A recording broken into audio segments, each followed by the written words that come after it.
Hello everyone, सभी का स्वागत है, अभिनंदन है। उम्मीद करता हूं कि आप सभी लोग स्वस्थ हैं, अच्छे हैं, बेहतरीन है।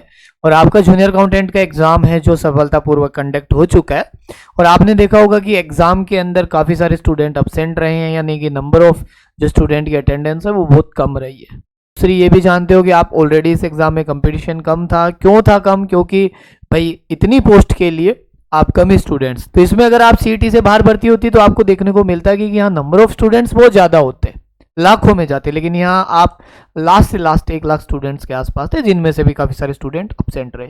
तो हमारा अगर हम पेपर वाइज एनालिसिस करते हैं कि अगर फर्स्ट पेपर को देखें तो पेपर का क्या रहा लेवल, आपने देखा होगा कि कुछ सब्जेक्ट यहाँ पे बहुत ही खतरनाक आए हैं।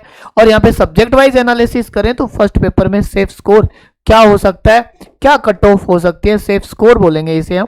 तो ये सेफ स्कोर क्या रहेगा, ठीक है। फिर हम पेपर 2 के बाद हम एक कंप्लीट एनालिसिस करके सिंगल कट ऑफ बताएंगे कि भाई इस प्रकार से अगर आपने किया है तो आपका एग्जाम में सिलेक्शन होने के प्रोबेबिलिटी है वो मैक्सिमम है। उससे पहले देखिए, आप अगर सारे अपडेट्स के लिए टेलीग्राम चैनल जरूर ज्वाइन कर लीजिए, क्योंकि यहाँ पे आपको सारे अपडेट्स मिलते हैं। तो अगर आप ये चाहते हो कि अगर हम अपकमिंग एग्जाम की तैयारी करें तो उसके लिए देखो आपके साथ पूरी टीम तैयार है। चाहे आप पीएसआई की तैयारी करें, चाहे रीट की तैयारी करें, चाहे आप एलडीसी की तैयारी करें, चाहे आप कौन बच गया भाई, पटवार की तैयारी करें। और आर फिलहाल आपको पता है कि माननीय सीएम साहब ने एलडीसी के लिए भी अनाउंस कर दिया है कि लगभग 4000 पोस्ट पे क्या होने वाला है, एग्जाम कंडक्ट होने वाला है।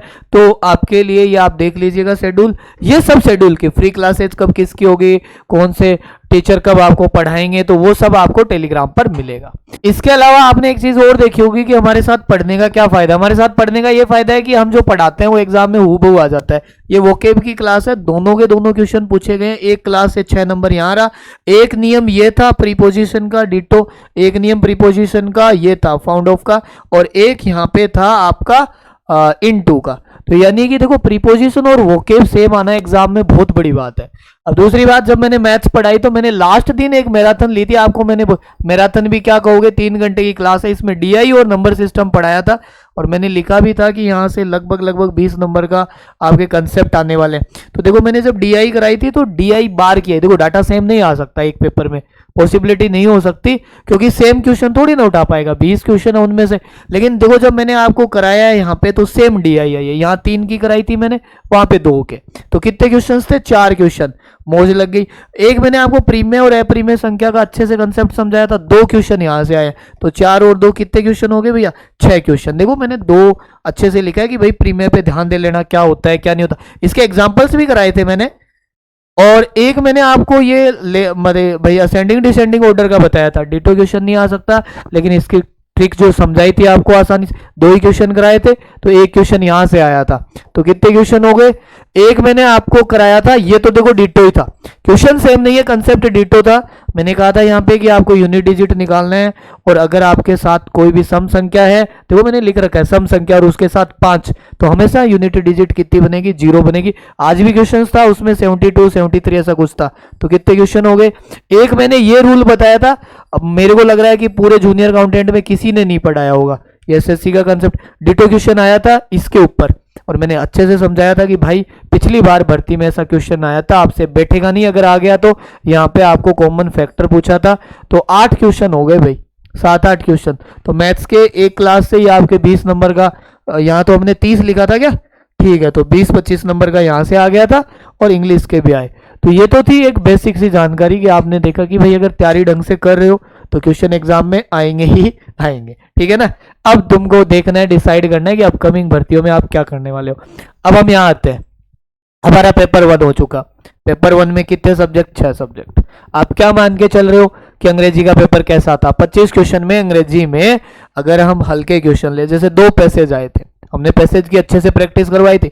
पेड कोर्सेज वालों को तो लास्ट दिन हमने 4 प्रैक्टिस करवाए थे पैसेज। तो एग्जाम में 2 पैसेज आए, 5 दूआ 10 क्वेश्चन, 10 × 3 30 नंबर के। तो 10 में से 6 क्वेश्चन थे जो नॉर्मल थे, 4 क्वेश्चन थे जो नहीं हो सकते थे। जैसे पैसेज टफ था, वोकेब के 2 क्वेश्चन नहीं हो सकते थे, हमने एनालिसिस लिख रखा है। आपका एंटोनिम सिनोनिम का 1 क्वेश्चन बाहर आप नहीं कर पाते।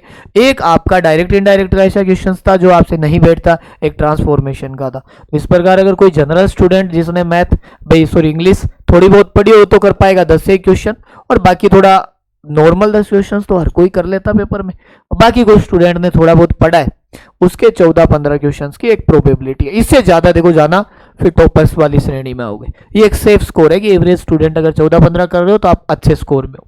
हिंदी की बात करें, हिंदी का पेपर बहुत ही नॉर्मल रहा है। कॉमन स्टूडेंट के लिए हिंदी के हम क्वेश्चन मान रहे हैं 17 एक, ठीक है, 17 एक क्वेश्चन आराम से कर सकते हो। और बाकी अच्छे स्टूडेंट के लिए 20 क्वेश्चन, 20 प्लस क्वेश्चन हो सकता है। चॉइस प्लस एक क्वेश्चन में डाउट है इसमें, तो लास्ट क्वेश्चन में डाउट को छोड़ देते हैं तो चॉइस 23 चॉइस कर सकता है। सामान्य ज्ञान पेपर इजी रहा है, नॉर्मल क्वेश्चंस आए हैं, कुछ जीके के ढंग के आए हैं, या फिर पॉलिटी का एक डाउटफुल था, कौन सा भाई, जिसके ऊपर वो मतलब आपातकालीन वाला, इमरजेंसी वाला। तो मैं मानता हूं कि अगर आप जीके के नॉर्मल स्टूडेंट्स हैं, जैसे 3-4 क्वेश्चंस तो जीके के मेरे को ही आ रहे थे। एक तो आपका वो चिंकारा वाला था, एक आपका गिंदड़ नरते वाला था, तो 2 मैं कर दिए, तो बाकी तो 13 ही बचे, तो 13 तुमने कर दिए होंगे। और अच्छे स्टूडेंट्स के मान के चल रहे हैं 18 क्वेश्चंस आराम से कर सकता था। अब आते दैनिक विज्ञान। दैनिक विज्ञान में हवा भी नहीं लगने वाली थी, पेपर अच्छे लेवल का है। जनरल स्टूडेंट के लिए तो भाई वही है, नाइट्रोजन वाइट्रोजन वाले 5-4 क्वेश्चन देखते हैं तो 10 क्वेश्चन, और ज्यादा कोई स्टूडेंट्स 10 भी बहुत भारी डोज है भाई, साइंस में नहीं बैठे तो नहीं बैठे। अब साइंस का क्या रहता है, मानते हम 13 क्वेश्चन, 13-14 क्वेश्चन मान लो। और अब आते हैं गणित पे। गणित में कितने क्वेश्चन टफ थे, मुझे तो एक भी नहीं लगा, आप कमेंट करके जरूर बताइएगा। लेकिन अगर हमारे से जो पढ़ रहे हैं उनको देखें, या फिर 1-2 क्वेश्चन ऐसे मान लो कि चलो गुरुजी हमसे होते नहीं, मेरे को एक भी ऐसा क्वेश्चन नहीं लगा जो कैलकुलेटिव था। 2-3 थे जो ऑप्शन अप्रोच से, जैसे मैंसुरेशन गुसेड रखा था उसके अंदर। लेकिन अगर बेसिक थोड़ा बहुत भी ध्यान देते हो, एवरेज जिसको नहीं आता उसके लिए तो फिर क्या ही लिखना, 15 क्वेश्चन तो होते ही हैं। अब आपको 3 पॉइंट कितना था उसका परसेंट पूछ रखा है, डायरेक्ट आपको रेशियो पूछ रखा है गर्ल्स बॉयज वाले, वो क्वेश्चन नहीं करोगे तो क्या सेंस निकलता है, तो मतलब नहीं निकलता। बाकी अच्छे स्टूडेंट्स के लिए यहाँ मैं तो 20 लिख रहा हूँ, बाकी हमारे वाले जो कोर्सेज के अंदर जुड़े हुए थे मैं तो उनके 24 प्लस मान के चल रहा हूँ, और मिल भी जाएंगे ऐसे स्टूडेंट। एक भी नहीं था जो कॉम्प्लिकेटेड था, थोड़ा सा भी ऑप्शन। कंप्यूटर बहुत हेवी डोज रहा है ना, भारी आया क्या कंप्यूटर, बिल्कुल कोई बात नहीं, मान लेते हैं हम। जिन्होंने किया एवरेज 10 क्वेश्चन, अरे कंप्यूटर में 10 क्या मानो, 2 क्वेश्चन तो सेम आए हैं। ये देखो पेपर RSMSSB या RSSB बोर्ड है, मैं कहता हूँ इतना बेवकूफ बोर्ड देखा ही नहीं मैंने कहीं। 2 क्वेश्चन डिटो दे रखे हैं, पूछ रखा है निम्न में से कौन सा हार्डवेयर नहीं है, माउस दे दिया, एक मॉनिटर दे दिया होगा, एक कुछ और दे दिया, उसके अंदर एक के अंदर दे रखा है एक्सेल, तो आपको पता है एक्सेल नहीं होता। दूसरे के अंदर ऑप्शन दिया है, उसके अंदर दिया ब्राउजर, बाकी के अंदर प्रिंटर, स्कैनर और जैसे कीबोर्ड दे दिया। तो एक ही टाइप के दोनों क्वेश्चन, तो फिर 10-12 क्वेश्चन मान लो आप, 10-12, और ज्यादा अच्छा स्टूडेंट हो तो 15 प्लस। तो इस प्रकार से देखो ये वो स्कोर है जिन्हें नौकरी लगने के लिए इतने नंबर लाने ही पड़ेंगे। अगर आप इतने स्कोर नहीं कर पा रहे हो तो मैं ये मान रहा हूँ कि आपने अच्छी प्रिपरेशन नहीं की है। कंपटीशन वैसे ज़्यादा भी होगा, क्यों, क्योंकि भाई यहाँ पे सिलेक्टेड स्टूडेंट थे, तो आराम से किया जा सकता है। ऐसा कोई नहीं है जिसके अंदर ज़्यादा लिखे हो। मैंने हिंदी इजी थी, कुछ क्वेश्चन है जिनमें आपको मिलान करने थे, हिंदी 20 किए जा सकते थे। जीके आसानी से करने वाला था, भाई जीके इतने टाइम से पढ़ते हुए तुम जीके आ रहे हो, तो लेकिन वो स्टूडेंट जीके के अंदर फंस गए जो 5-5 घंटे की मैराथन ले रहे हैं, आर्थिक समीक्षा की 5 घंटे की मैराथन ले रहे हैं किसी के। अरे भाई 20 टोटल क्वेश्चनों के लिए आपको बहुत ज़्यादा नहीं पढ़ना था, और आपको अगर पहले से भी पढ़ा हुआ है तो आराम से यहाँ से कर सकते थे। तो जीके पे थोड़ा ध्यान देना। मैथ्स नॉर्मल थी, तो कितने बन रहे हैं काउंट कर लो एक बार, है लगभग मैं ये मान रहा हूँ 100 क्वेश्चंस प्लस जा रहे होंगे, है ना, और यहाँ 80 के अप्रोक्सीमेट जा रहे होंगे। आप एक बार 1-2 जोड़ के देख लेना, ऊपर नीचे हो सकता है। तो बेसिक क्वेश्चंस 80 क्वेश्चंस तो कोई कर लेगा एग्जाम में। इतने क्वेश्चन करने से जॉब नहीं लगेगी, जॉब लगेगी यहाँ पे। आपको कोशिश करना है, क्यों, क्योंकि भाई 2x की लिस्ट भी तो आएगी, 2 गुना की लिस्ट आएगी, फिर होगा। तो 100 प्लस वालों को एक उम्मीद होती है। ये जो है वो एक जनरल कैटेगरी के लिए रहता है। अब कोई बोलता है EWS सर वो अपने सुविधा अनुसार नंबर कम कर सकते हैं, थोड़े थोड़े जिनको जैसा लगता है, और बाकी सभी को खुश नहीं रखा जा सकता। कुछ स्टूडेंट्स बोलेंगे सर 90 भी बहुत भारी होते हैं, एग्जाम के अंदर ये होता है वो होता है, और हमारा प्रेशर होता है, सब कुछ होता है, सब चीज़ें जायज़ है आपकी। हम एसी रूम के अंदर बैठ के बता रहे हैं, लेकिन हमें भी तो इतना पता लगता है ना, वरना मैं यहाँ साइंस के अंदर 13 क्वेश्चन क्यों लिखता, हाँ कंप्यूटर में 15 क्वेश्चन, फिर भी मैंने बताया भाई मैथ्स में इतना आसान है, तैयारी कर रहे हो। ये वो सब्जेक्ट्स है जो कॉमन है, इसलिए ज्यादा नहीं है, सेकंड पेपर में कम रह सकता है। तो ये क्या है, कॉमन सब्जेक्ट है, इसलिए आपको इन पे लोड नहीं लेनी। इनसे आपका क्या हो सकता है भाई, आराम से ये सब्जेक्ट सबने पढ़े होते हैं, तो आपको इन्हें टारगेट करना था। अब आपको किसी भी प्रकार से कुछ लगता है कि सर कम ज़्यादा रह सकते हैं, तो आप कमेंट करके जरूर बताइएगा, आपका मोस्ट वेलकम। अब देखो सबसे बड़ी बात, आप लोगों ने देखा मैथ्स हूबहू आई, आपको चाहिए सिलेक्शन, तो मैथ्स का एक सिंगल कोर्स है सभी एग्जाम्स के लिए, अपकमिंग एलडीसी भर्ती पटवार रेट, इसके लिए नंबर्स अकेडमी ऐप डाउनलोड करो और कोर्स ज्वाइन करो। अब एलडीसी की भर्ती आ चुकी है, एलडीसी के लिए आपके लिए बाबूजी बैच, जानते हो ना बाबूजी क्या होता है ना, सोना बाबू वाला नहीं है, तो इसके लिए कंप्लीट बैच है।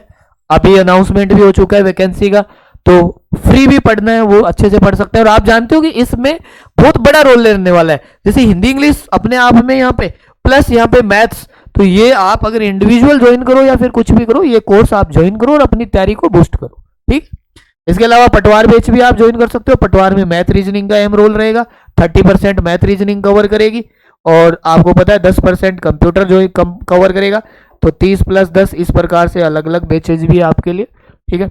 बाकी कोऑपरेटिव बैंक के लिए वैकेंसी आने वाली है, तो इसके लिए भी आप कंप्लीट कोर्स ज्वाइन कर सकते हैं। इन सब के लिए इंस्टॉलमेंट सुविधा है, प्लस जिनके फादर नहीं है उनके लिए एक्स्ट्रा डिस्काउंट भी है।